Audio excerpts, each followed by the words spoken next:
আজকে বেশ কদিন যাবত থেকে তাহসানের কিছু মানে ভিডিও শুনতেছি যে ডিভোর্স হয়ে গেছে, ডিভোর্স হয়ে গেছে। আসলে আমি সত্যি বিষয়টা জানি না। তবে আমি মনে করি যে ওদের কাছে ডিভোর্সটা কোনো বিষয় না। এগুলো ওদের জন্য নরমাল। কারণ যারা সোশ্যাল মিডিয়াতে কাজ করে, যারা মানে সোশ্যাল মিডিয়াতে যুক্ত 90%ই দেখবেন মানে ওদের ডিভোর্স হয়। ওরা কখনো একটা স্ত্রীকে নিয়ে জীবনযাপন করতে পারে না, বা নারীরাও কখনো একটা স্বামীকে নিয়ে ওরা জীবন পার করতে পারে না। এটা কিন্তু মানে এখন যদি বলতে যান যে হ্যাঁ, যে সোশ্যাল মিডিয়াতে কি শুধু হয়? হ্যাঁ, অন্য অন্য কিন্তু আমাদের সোশ্যাল মিডিয়া ছাড়াও কিন্তু প্রতিনিয়ত কিন্তু নারীদের ডিভোর্স হচ্ছে। পুরুষদেরকে নারীরা ডিভোর্স দিচ্ছে। আ তো এগুলা মানে ওদের ব্যবসা। এখন যারা প্রকৃত মানুষকে ভালোবাসে, যারা প্রকৃত আ মানে ভালোবাসার মূল্য এবং কদর বোঝে, তারা কখনো ডিভোর্স ওয়ার্ডটাও মুখে আনে না এবং ছাড়ার নামটাও মুখে আনে না। তাদের মধ্যে একটা ভয় কাজ করে যে, আমি যদি এই কাজটা করি, যদি আমার ডিভোর্স হয়ে যায়, তাহলে আমার বাচ্চার কি হবে? আ যদি বাচ্চার চিন্তা করে কেউ কখনো কিন্তু ডিভোর্স দেবে না। ১ম এ যখন আ আ ডিভোর্স হয় তাহসানের আ মিথিলা, মিথিলাও কিন্তু তার সন্তানের চিন্তা করে নাই যে মানে আ তার সন্তানের কথা চিন্তা করে নাই এবং তাহসানও হয়তোবা করে নাই। আর ওদের জন্য এগুলো ম্যাটার না। কারণ ওদের বাচ্চা পালার জন্য মানুষ থাকে।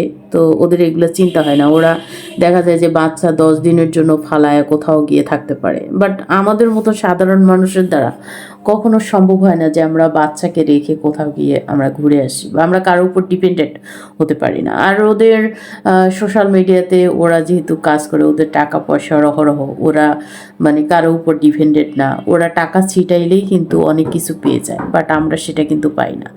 আর আমাদের সাধারণ জনগণের মাথায় যখন আ মানে ৫০% নারীদের ক্ষেত্রে যখন ডিভোর্সের বিষয়টা আসে, আসলে আমাদের ভিতরে কিন্তু খুব আতঙ্ক কাজ করে। আর আমরা তখন ভয় করি যে আমাদের মতন মানুষের ডিভোর্স হয়ে গেলে আমরা বাপের বাড়িতে ঠাঁই পাবো না। বাপের বাড়ির মানুষ ওইভাবে রেসপেক্ট বা মূল্যায়ন করবে না। তাদের কাছে বোঝা হয়ে যাবো। আপনি বেশি না, যারা আমরা সাধারণ মানুষ, আপনার আমার ডিভোর্স হওয়ার আগে কিন্তু আ মানে বেশি না, আপনি ৬ মাসের জন্য বাবার বাড়ি যাবেন। যে আপনি ডিভোর্স নিচ্ছেন, আর ৬ মাস লাগবে না, জাস্ট ১ মাসের জন্য যাবেন। দেখবেন যে জীবন কতটা কঠিন, আর মা-বাবা কিভাবে আপনাকে দেখে বা ভাই-বোন কিভাবে আপনাকে দেখে। কারণ এটা আমার সাথে হয়েছিল, আমি জানি। কারণ আমার কিন্তু আবার ডিভোর্স হয়নি, আপনারা মনে কইরেন না। যে আমারও একটা সময় এসেছিল ডিভোর্সের পর্যায়ে। তো আমি জাস্ট ১ মাসের জন্য আমি আমার বাবার বাড়িতে গিয়ে আমি বুঝতে পেরেছি যে জীবন কাকে বলে। আর আমার জীবনে কোনো কষ্ট হয় নাই। বাট আমার সন্তানের দিকে আমি তাকিয়েছিলাম। যে আমার সন্তান বাবাহারা হবে, বাবা ছাড়া হবে।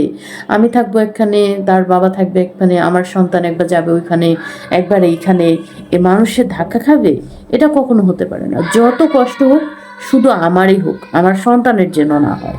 তো এই চিন্তা করে আমি কিন্তু আমার জীবনে আমি সংসারটা চালিয়ে গেছি। এখনো চালিয়ে যাচ্ছি। আল্লাহর রহমতে আমি সেখানেই আছি। ইনশাআল্লাহ আমি সারা জীবন সেখানেই থাকবো যেখানে আছি। তো আমার সবথেকে বড় সম্পদ হলো আমার সন্তান। আমি আমার সন্তান ছাড়া দুনিয়ার কোনো কিছুই চিন্তা করতে পারি না বা ভাবতে পারি না। কিছু আ এখন আ অনলাইনে 90% মানুষ আমি দেখতেছি যে ডিভোর্সের সংখ্যাটা অনেক বেড়ে গেছে। আ এটা অনলাইনেই দেখতেছি। ব্যক্তিগত লাইফে কিন্তু আমার অতটা দেখা হয় না, জানা হয় না। কারণ আমি ওইভাবে কারো সাথে মিশি না, কারো সাথে চলি না। আর ওইভাবে আমার আরকি কারো সাথে চলা হয় না।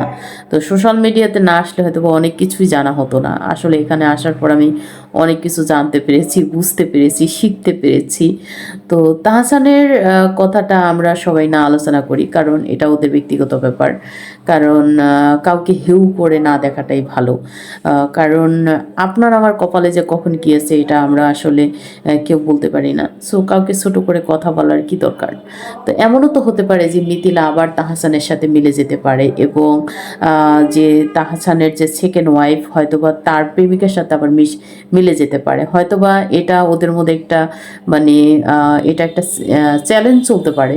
কারণ এখনকার মেয়েরা অনেক সময় দেখা যায় কি যে আমার লাইফে আমি একটা দেখেছি যে একজন মেয়ে তার লাইফে একজন ছেলেকে খুব ভালোবাসতেন, খুব ভালোবাসতেন, কিন্তু তার মা বাবা কিন্তু চাইতো না যে সেখানে তার বিয়ে হোক।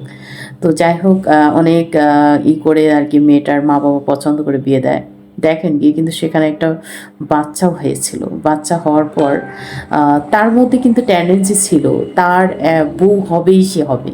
মানে ওই মেয়েটা ওই ছেলেটার মধ্যে মানে ছেলেটারও কিন্তু বিয়ে হয়ে গেছে, কিন্তু মানে ওই মেয়েটা ওই হাজবেন্ডকে, স্বামীকে ফেলে ওই প্রেমিকার সাথে গিয়ে বেশি না 6 মাস সংসার করেছিল। সংসার করার পর আবারও পুনরায় সে আগের হাজবেন্ডের কাছে ফিরে আসছে। আর আগের হাজবেন্ড দেখেন কীরকম, মানে তাকে মেনে নিছে। এরকম অনেকে মেনে নেয় না, কিন্তু অনেকে নেয় সন্তানের দিকে তাকায়। আর ওই লোকটা তার সন্তানের দিকে তাকায় কিন্তু তার ওয়াইফকে মেনে নিছে। এমনও হতে পারে হয়তোবা মিথিলার ক্ষেত্রেও। আমি মনে করি হয়তোবা মিথিলাকে আবারও তাহসান মেনে নিতে পারে, বা মিথিলাও তাহসানকে মেনে নিতে পারে তার সন্তানের দিকে তাকায়। তা আমি মনে করি কাউকে ছোট করে হেউ করে কথা না বলাটাই আমি মনে করি উত্তম। আপনারা কে কি মনে করেন আমি জানি না।